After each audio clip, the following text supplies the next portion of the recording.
नमस्ते दोस्तों, मेरा नाम राहुल है और मैं रामगढ़ का रहने वाला हूँ, लेकिन पिछले 12 साल से चांदपुर में रहकर जॉब करता हूँ। इस समय मेरी उम्र 28 साल है।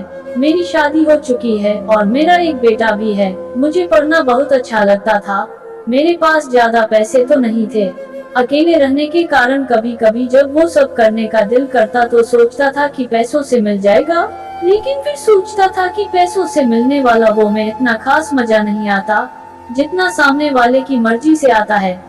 क्योंकि मेरा मानना है कि वो को पैसे से खरीदना ठीक नहीं, क्योंकि वो का असली मजा स्वेच्छा से करने में है, न कि पैसे से खरीद कर। अपनी शादी से पहले भी मैंने सिर्फ अपने एक दोस्त की बहन के साथ वो सब किया था। उसे भी मेरे दोस्त ने मजे के लिए मनाया था। वैसे तो मैं शर्मिला बहुत हूँ, इसलिए लड़कियों से बात करने में मुझे शर्म भी बहुत आती थी, क्योंकि मेरा मन बहुत करता था, लेकिन मैं बोल नहीं पाता था। हालांकि आपको मैं बता दूं कि मेरी दिलचस्पी शुरू से ही लड़कियों से ज्यादा भाभीयों में रही है। यह उस समय की बात है जब मैं यहाँ चांदपुर में किराए के मकान में रहता था, वो भी पूरे परिवार के साथ। मगर बीच में मेरे हालात कुछ ज्यादा बिगड़ गए। मेरी माता जी का तबीयत बहुत ज्यादा खराब हो गया, जिस वजह में मुझे अपना परिवार वापस गांव छोड़ना पड़ा। लेकिन अब मुझे तो रोज मजे के लिए वो चाहिए था, और शर्मिला इतना कि किसी लड़की से बात तक करने में मुझे शर्म आती थी।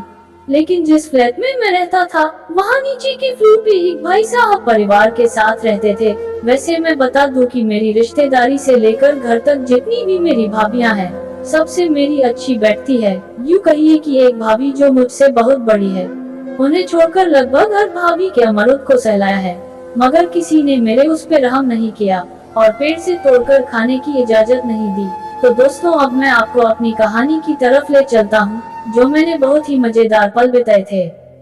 तो जैसा बताया कि नीचे वाले भाई साहब जो भाभी और अपनी 2 बेटियों के साथ रहते हैं, उनसे कभी कभार हाय हेलो हो जाती थी। फिर जब मुझे वहाँ रहते 4 महीने से ज्यादा होने लगा, तो धीरे धीरे मेरी बात हाय हेलो से आगे बढ़कर हंसी मजाक तक होने लगा। एक दिन मैंने उस भाभी से मजाक में ही बोल दिया, बेदर्द जमाना क्या जाने जब दिल की जुदाई होती है। तो भाभी मेरी बात सुनकर हंस पड़ी। फिर धीरे धीरे मैंने उनको शीशे में उतरना चालू कर दिया। अब कभी कभार वो सब भी किसी ना किसी बहाने से छू लिया करता था। एक दिन मैं काम पे नहीं गया, भाभी की दोनों बेटियां स्कूल गई थी, भाई साहब भी काम पर चले गए थे। मैं तो अपने कमरे में अकेला रहता था। सो जब सब चले गए तो मैं भाभी के पास गया, तो भाभी बोली, क्यों आज ड्यूटी नहीं गए क्या? मैंने कहा, नहीं भाभी, आज मूड नहीं था काम करने का। मेरी बात सुनकर वो बोली, फिर क्या मूड है? तो मुझे लगा यदि आज भाभी को नहीं बोला तो कभी नहीं बोल पाऊंगा, तो मैंने मजाक में ही बोल दिया, वो सब तो भाभी बोली, फालतू बात मत करो।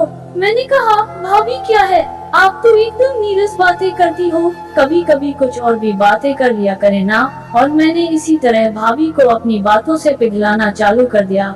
वह भी मेरी बातों में आ गई थी, लगभग मेरे हर मजाक में हंस रही थी। मजे लेना तो वह भी चाहती थी, मगर दिखावे के विरोध करती रही। मैं आपको बता दूं, जिस मकान में मैं रहता था, जो पूरा फ्लैट मेरे दूर के एक फूफा का था और भाभी किराएदार थी, लेकिन मेरे फूफा बुआ वहाँ नहीं रहते थे। तब भाभी बोली, छोड़ो, नहीं तो तुम्हारे फूफा को बता दूंगी। लेकिन मैं अपने काम पे लगा रहा और इतना जनता था कि भाभी मुझे डराने के लिए ऐसा बोल रही है, और वह दिखावे का गुस्सा कर रही थी, जबकि वो खुद चाहती थी कि मैं यहाँ क्रिकेट मैच खेलूं। मैं यहाँ आपको बता दूं कि इसके पहले मैंने भाभी से बहुत पहले पूछ लिया था, भाई साहब आपको कैसी सेवा देते हैं और क्या क्या करते हैं? तो भाभी ने भी मुझे सब बताया था। भाई साहब उतना ज्यादा ध्यान नहीं देते थे, उन्हें अब ज्यादा ये सारी चीजों में ध्यान नहीं रहता था। तो मैंने भाभी को कहानियाँ पढ़ाई थी और बता चुका था कि कहानियाँ पढ़ने से और ज्यादा मजा आता है। ये सब मैंने भाभी को भी बताया था।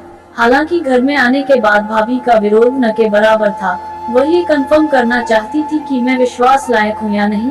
इसके अलावा उन्हें डर था कि कहीं मैं किसी से बोल न दूं। लेकिन अपने बारे में इतना जरूर बताना चाहूँगा कि इस मतलबी जमाने में मेरे जैसा व्यक्ति मिलना मुश्किल है। तो मैंने भाभी को बताया, भाभी मैं वैसा इंसान नहीं हूँ। अब भाभी को भी यकीन होने लगा था कि इस पर यकीन किया जा सकता है। फिर भाभी ने बताया कि मेरी शादी को 10 साल होने वाला है।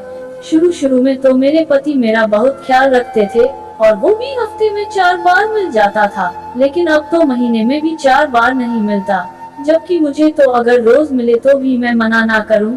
लेकिन किसी और पर यकीन करना भी तो मुश्किल था, और मैं अपने पति और बेटियों को बहुत प्यार भी करती हूँ, तो इनसे दूर जाने के नाम से भी डर लगता है। मैंने कहा, भाभी जी आप मुझ पर यकीन करो, मैं किसी के साथ भी ये सब साझा नहीं करूँगा, और आपको जो भी चाहिए उसे पूरा करने की पूरी कोशिश करूँगा। फिर भाभी ने कहा कि तो आपको ये सेवा मुझे हफ्ते में देते रहना होगा। मैं तैयार हो गया। फिर लगभग 1 घंटे तक हमने का मैच खेला, जिसमें पहले मैंने बैटिंग की और इस पारी में कुल कई बेहतरीन शॉट मारे, जिसकी तारीफ किए बिना भाभी भी ना रह सकी। लेकिन पहला मैच लगभग बराबरी पर छूटा, लेकिन कुछ समय के बाद दूसरा मैच शुरू हुआ। उसमें मैंने बढ़त बनाए रखी और ये बढ़त अंत तक रही। मैच के बाद भाभी ने मुझे मैन ऑफ द मैच भी करार दिया और बोली, ऐसी बैटिंग तो कई सालों के बाद देखी है। और उसके बाद भाभी काफी अधिक खुश नजर आ रही थी। मैच के बाद तो उनसे चला भी नहीं जा रहा था, लेकिन इस दर्द को भी उन्होंने खुशी से कबूल किया और अगले मैच का समय फिक्स कर दिया। मैं भी मैच खत्म होने के बाद घर में आकर बहुत ही हल्का हल्का सा महसूस कर रहा था।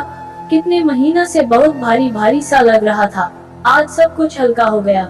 सच में भाभी ना होती तो इतना अद्भुत मैच खेलने को नहीं मिलता। सच में अब उनकी वजह से मैं भी बहुत खुश हूँ। कम से कम जब मेरा मन करेगा तब मैं जाकर मेहनत कर सकता हूँ। दोस्तों, ये कहानी आप लोगों को कैसी लगी कमेंट बॉक्स में जरूर बताएं।